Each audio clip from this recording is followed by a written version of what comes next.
Share the adventures of our early pioneers as we explore the development of the Pacific Northwest and beyond. With your host, Mike Roberts, and historian Bill Barlee.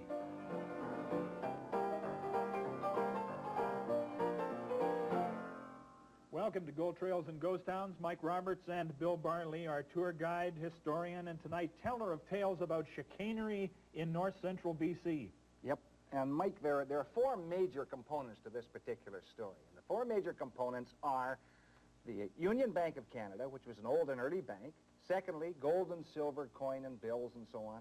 Thirdly, a piece of high-grade silver. And fourthly, a Colt 45. That sounds to me like there's violence afoot and robbery. High drama in the upper Skeena River country, Mike, around a place called New Hazelton. And I think the key figure, obviously the key figure in this drama, is a very unlikely individual. He's a Presbyterian minister. He's called Doc McLean, Donald Redmond McLean. And he's the archetypical Westerner. He's tall, he's lean, he's a good speaker, he's an excellent athlete, and surprisingly, he's a crack shot, an expert marksman. And who are the nefarious crew in this deal? Well, McLean is opposed to one set of individuals who had a predilection for violence, and they're called the Russian Gang. This sounds just like a great story. The Russian Gang, Donald McLean, New Hazelton, right after we come back from this break.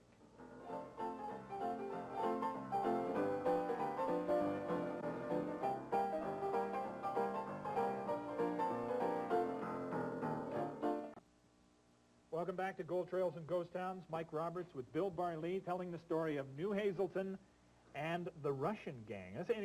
First of all, tell us a little bit about where we're going. What's special about this country? Well, Mike, it's an area we really haven't touched on very much before, and I think it's one of the most attractive areas of British Columbia. We're talking about the upper Skeena and the Bulkley River area. The terrace country? Yeah, in New Hazelton, Old Hazelton Terrace and so on.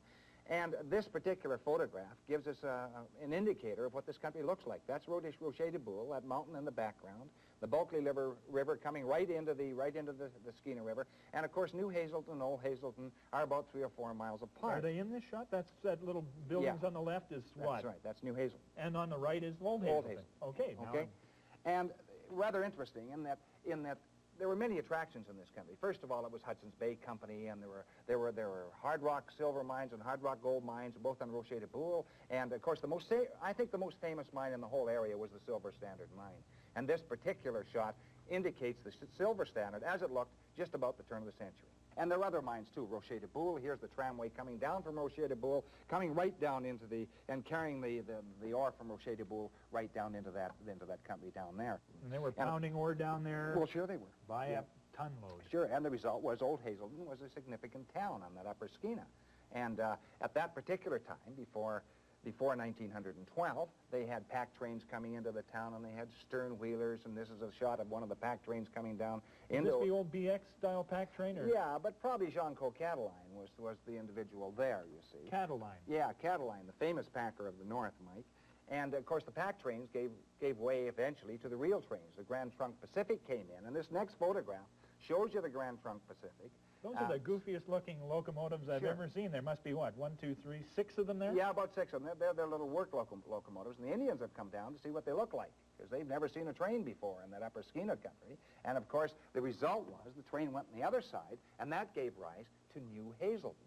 So now we have two towns with the same name, Old Hazelton and New Hazelton. And this particular shot shows New Hazelton just as it's getting underway, probably about 1911, 1912, Mike.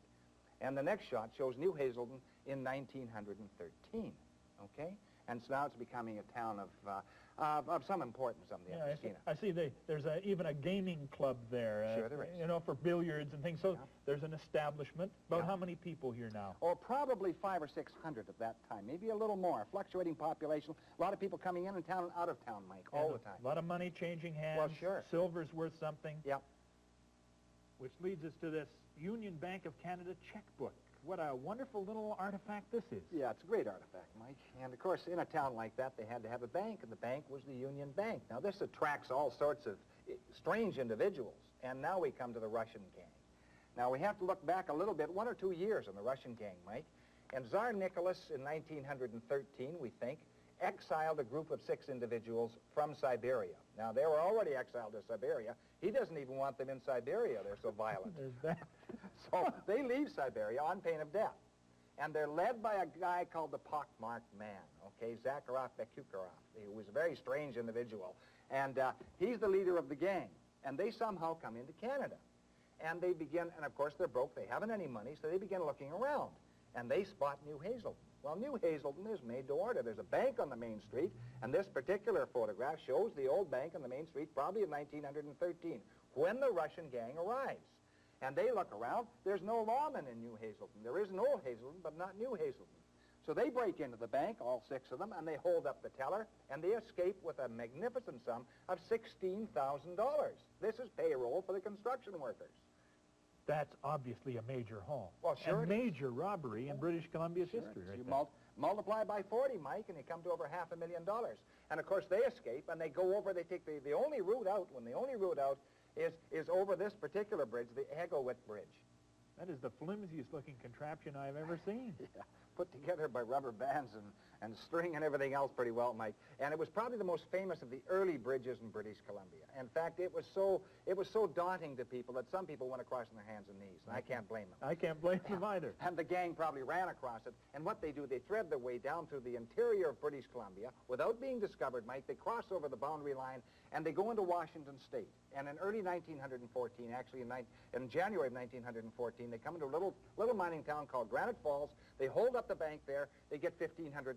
They disappears. Nobody finds them. A couple of months later, in March, they cross over back into British Columbia, and they go into Abbotsford. This place, they hold up bank there for $4,500. Their take is getting better. They're getting pretty proficient at it. And finally, they jump back into Washington State, just over the line again, a little place called Alma, and they take $5,000. It's now March 1914. And then the Pockmarked Man gets together with his gang. We surmise this is what happens. Well, where's our best hit been? Well, the best hit is New Hazelton. There's no policeman there. So they decided to make a return trip to New Hazelton. This is a fatal flaw, because they go back up through the interior trough again, all the way back up to New Hazelton. They arrive there in early April of 1914, Mike. And this is a shot of, inside shot of the Union Bank of Canada in New Hazelton at about 1914. This is how it looks, Mike. It's a bank constructed of logs on the outside. On the inside, a lot of slats. Not much, really. It's not It doesn't look very secure to me. It's all wood, sort of. Yeah, it is. It's a rather easy pickings for a good gang who know what they're doing. Okay, into this environment come 6 desperados. Come 6 desperados who want to make another hit in a town that they knocked over once already about 6 months before. And this is a nice April day. It's April the 7th, 1914. Beautiful in that country. And down the street at that particular juncture, unfortunately for them... For them being the bad guys. That's the Russian gang, comes the Reverend Donald McLean. And as he comes down the street, he hears a couple of shots. He stops. That's unusual, even for New Hazelton. And up the street runs the bank manager, Tatchell, a guy called Tatchell. He stops McLean. He says, there's a holdup in the bank. McLean puts down his bucket, turns around, heads back in a dead run to his house, which is only a few hundred yards up the street, runs in the door, tells his wife he wants his guns. She gives him a Lee Enfield rifle. She handles a Colt 45 to Tatchell, the bank manager, and they both run out the door. As they run down the street, outside the bank is the guard. There's a lookout for the bad guys. That's right. He's the lookout man. He's armed with a Winchester, lever-action Winchester. And he fires some shots towards Tatchell and McLean. Now, McLean, he has a choice. He can duck behind a building like Tatchell, the bank manager, does, or in front of him, about 40 or 50 feet away, is a big pile of ore. And this ore is from the Silver Standard Mine, Mike. Yeah. And it's a marvelous bulwark, really, because they piled it there to attract investors. Well, it's ideal for the Reverend McLean. He makes a run for the ore, slides down behind the ore pile, and now the gun battle starts in earnest, because the guy outside the bank, it's his job to keep McLean pinned down. He's unable to do this. He fires a couple of shots at McLean. They ricochet off this ore. McLean looks over, draws a bead on him, downs him with one shot through the heart. Okay. So the lookout man is gone. He's lying on the sidewalk, his rifle by his side. They hear the commotion inside the bank, the other 5 robbers. One of them comes outside, grabs the rifle, turns towards McLean. McLean shoots him through both hips. He's down. The rifle is down. The others come out. They're armed with Colts and Remington revolvers, which really aren't that good at that distance, Mike. They start firing a fusillade of shots at McLean. He replies. He wounds the third man. He kills the fourth man. He wounds the fifth outlaw. And the sixth, he doesn't wound. The sixth man, the pockmarked man, makes his escape. Now, these photographs that you have here, this portrays the carnage. So these photographs were taken, obviously, by a very astute photographer of the time, and they must have gone all across the country. Well, sure. You notice the only photograph he didn't take was of the gun battle. So he was hiding behind a building somewhere. He was keeping But his head down. as soon as the smoke is cleared, he comes out, and he's right there. Now, I got these particular photographs. At least they were originally picked up by a guy called Wiggs O'Neill, who was well known in that country. An old historian in that country, passed away some years ago. And what it shows here are the two bandits lying on the sidewalk, right there, dead. They've been dead for a considerable length of time. In fact, you see a doctor's bag here, Mike, and so they're the two that die immediately. Now, the next photograph is kind of interesting. The locals are standing around. They're looking at the two bandits, two of the bandits who were wounded. One of these men dies. He was the one who was shot through the hip. So that's the third one that was killed. They're off to be given some sort of some treatment medical of this. attention, probably at Old Hazelton, okay? And now the other two that are still vertical or semi-vertical is a guy called Kaliev, and he looks almost, well, relieved. Pleased not to be dead. That's right. He's glad he's not facing the good reverend. And he gets 20 years, Mike. This guy gets 20 years in the penitentiary. So that's another one of the Russian gang gone. And this is a guy called Manyukov, and he's been wounded, so they bring a bench up for him, and they let him sit down there, and he looks a little stunned. And Yeah. I think after facing that volley of shots from the Reverend McLean, I think he would be a little stunned indeed. And now this is a very interesting shot. Very interesting shot. There's the first bandit to fall, and that was the guard of the lookout man. And I believe that this is the Reverend McLean around 1914, Mike. And you can see he has kind of an unusual look on his face. He looks happy. That's a strange kind of thing. Is that just an aberration, or was he, in the rough and tumble times, would it have been reasonable to say, I did good work, even if you were a Presbyterian minister? Yeah, even if you were a Presbyterian minister, he doesn't look as though he's too unhappy about bringing down the bandits and causing the imminent destruction of the Russian gang. That looks like a giant guy. I mean, that photograph really portrays him as a huge brute. Oh, yeah, sure. And this shot, too, with all the townspeople around. Yeah, they're milling about. This is probably about an hour after the carnage has taken place. And, of course, you know, about 600 shots were fired in the battle. I think most of those were fired after the battle. I think the Reverend McLean probably only fired his 8 or 9 shots and made every one count. And everyone else really admitted that McLean did all the damage, that Tatchell didn't do much, and the other people who were supposedly firing after the fact really didn't do much. It was a shootout between McLean and the Russian gang. And they were not accurate with any of their bullets. The Russian gang just sort of filled the ore pile with lead. Well, sure. Slightly reduced the assay, I guess. Yeah. You can think of it that way. Very true. Now, there's this neat shot, too, of the old bank, and Yeah. it looks pretty well shot up. Yeah, it is. This is there are about 5 shots have gone through the window of the bank, and evidently they picked a whole bunch of shots, a whole bunch of lead out of the bank itself, and so that's probably where they got the figure of 600 from, Mike. Now, this sixth guy, the pockmarked man, escapes. Yeah, the pockmarked man, he escapes, and he weaves his way down through the interior of British Columbia again, and he lays low, Mike, for about 6 months, but it is not the end of the pockmarked man. Take a break here. Be back in just a second as this magnificent tale continues on Gold Trails Don't Go Away.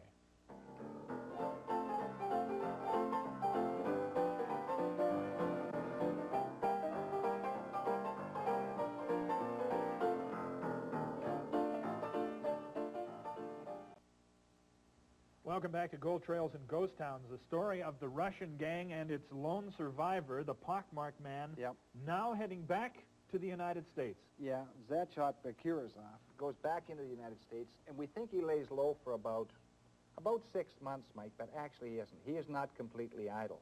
What he is doing is putting together another gang. Even though the first Russian gang has virtually been wiped out by this one-man army, by McLean, he still figures that this is the best way to make a living in North America. So he goes back into the United States, and we don't hear much of him until October the 17th of the same year. So that's just about 6 months later. And he goes into a little town just south of the line called Sedro-Woolley. And there are 4 others with him now. He's almost regained the numbers that he had in his gang before. They come into the little bank in Sedro-Woolley, only one bank, and they start shooting wildly around. They wound 2 individuals. A kid is killed by a stray shot. It's a real frontier holdup, Mike. And they force, and of course the clerk in the bank at the time and the manager realize these guys are dead serious. They force them at gunpoint to open the treasure box. And they extract everything in the treasure box, which is $12,000. So that's a considerable take, Mike. I'm amazed, you know, we're talking 1914 here, Sure. not the 1880s That's right. or something. This is gunplay this century. That's right. Okay, 12 grand. Yeah, so 12 grand, mostly in gold, Mike. Now, that's interesting. And some bills and some silver, but mostly in gold. And we do know that these guys had money belts on them, on the inside. And the leader took the most of it, and then they split it 4 other ways equally. I think the leader got about half. But anyway, they don't escape that area because of posses put out in this particular... The posses were combing the area, but they lay low for about 3 days. And finally, on the 17th of October, 1914, a Canadian customs man and a Canadian and a Great Northern agent and another agent in there were sitting down and having coffee in a cafe early in the morning, around 4 or 5 o'clock in the morning. And in bursts a sheriff, a deputy sheriff, a guy called Ed Wells. And the Canadian officer's, customs officer's name is Clint Adams, actually, Cliff Adams. And he says, I think somebody's trying to cross over the line getting into Canada on the railroad track. So Adams, he's armed, the GNR agent is armed, and the sheriff is armed. And they all head off towards the crossing, the natural crossing between Hall Prairie Road and the Great Northern Line. Blaine, where Blaine would be right now. Sure, very close to Blaine, very close to Blaine. In fact, they were having coffee in Blaine at the time, Mike. So they head up there, and it's still early morning, so there's half light. But they have flashlights with them, okay? And they see a flicker off to the left-hand side of the tracks. And the American law officer points over there, and he says, come out of there. Well, he's answered by a volley of shots. The first shot knocks the gun right out of the Great Northern agent's hand, and after a volley of shots have been exchanged, Adams is killed, shot through the heart, and then the American law officer decides to withdraw rather with, you know, I think it was a very good idea. And he gets up a posse, and about an hour later they start following up the track. They find one of the individuals dead, and the individual they find dead is the pockmarked man, okay? And up the track they find another individual dead, so that's 2 of them gone, but the other 3 have vanished. And finally, about a week later, I think it was October the 24th, 1914, they have every crossing into British Columbia guarded, and guarded extremely well. They're very serious about these guys. These guys have committed mayhem all over British Columbia and northern Washington State, and there have been a number of deaths, including their own. So they have all the trestles and all the bridges watched, all the railway lines, and these are the natural entries into British Columbia, through the Great Northern, mostly through the Great Northern, Mike. And on October the 24th, way off in eastern British Columbia, and this is, you know, this is hundreds of miles away from the scene of the original robbery, hundreds of miles away from Blaine. They had a searchlight set up on a trestle out of Fernie, BC, which went across the American line. And so anyway, they had some guards there, and early in the morning, just about 3 or 4 o'clock in the morning, they hear somebody walking across the bridge. They happen to have their searchlight. They throw on the floodlight and the searchlight, and 2 armed men are caught in the blaze of this light, and they start shooting at the searchlight. Well, that's no go at all, because there were 4 or 5 guards there. They fill them with lead. Behind them is a 3rd man. So they rush out. They pick up the bodies of these 3 guys. They look at them. They each have $1,544 strapped to their bodies in money belts, and that means that the last man of this particular gang, the 5th man of the Russian gang, escapes. He has $6,000. Now, strangely enough, the pockmarked man is dead. All the other members of the gang are dead or serving 20 years in the penitentiary, but the 6th man does disappear. We don't know where he went, Mike. He simply vanishes off the face of this earth. What a remarkable story. Well, I mean, this is, and the distances they're traveling Yep. in 1914, how would they make it, for example, from Sedro-Woolley up to New Hazelton? Would they ride horseback? Would they take the bus? Would it be the car, the train? How would they? I think they walked most of the way. There's no evidence in any of the detail we have and any of the background material that they actually were riding. And they probably weren't, because remember, their background had been Imperial Russia. Probably were not used to horses like the Westerners were. And so they walked most of that way. I think when they got from Blaine all the way over to Fernie, I think they took the Great Northern over there. They probably hitched a ride in the Great Northern. And what about this guy, McLean, this reverend? Now, we kind of surmised that a smile on his face was kind of an unfortunate thing to have happened. What happened to him after this Well, event? he's an interesting study, Mike, and I think the study is this, is that I think on reflection, he was a minister. He was a Presbyterian minister, and he was serious. And I think his initial reaction to that battle, which it really was in New Hazelton, was just that. It was a spur-of-the-moment decision, and I think he later regretted it, because he eventually moved down to Quesnel in that Caribou country, became a very well-known veterinarian, and was principal of the school there. And evidently, from people who knew him, such as the Orstons and so on, he didn't really discuss that particular episode in his background. So I think that the Reverend McLean, who was probably quite an intelligent man from all reports we get, regretted that particular moment. I think he might have chosen another route if he had had to choose another route. So Now, there's a story about threats against his life. Do you have any information on that? yeah, I mean, right after the robbery took place in 1914 on April the 7th, somebody came back with a very heavy accent looking for the Reverend McLean. And he asked all around New Hazelton, Mike, and people began to suspect, because the man had a heavy accent, didn't sound normal, it sounded almost like a Russian accent, so they sent one or two guards, accompanying him everywhere he walked around New Hazelton. This is the foreigner, the strange person? Yeah. And eventually, after 3 or 4 days, he decided to leave New Hazelton. They escorted him right to the train, put him on the train, and he went right into Prince Rupert, with guard, by the way. There he was interrogated by the police. We don't know whether that was the pockmarked man or not.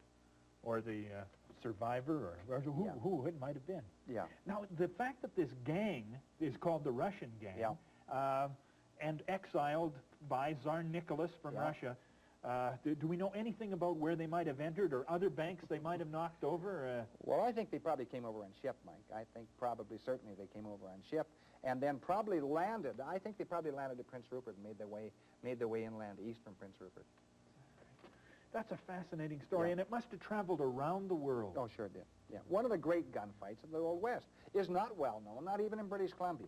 But it must have. Did it have any residual effect of drawing police or something to this area? Because in 1914, beginning of the First World War, a civilized province, you just can't have this kind of thing going on. Yeah, I think they actually did station the police, one of the police officers, British Columbia Provincial Police, in New Hazelton right after that. A little bit after the fact, Mike. The Russian Gang, Reverend Doc McLean, shootouts at the American border and in north-central B.C. Just a fascinating story. And that's Gold Trails and Ghost Towns for today. Who knows what we'll come up with next time? Join us then for Gold Trails and Ghost Towns. Bye-bye.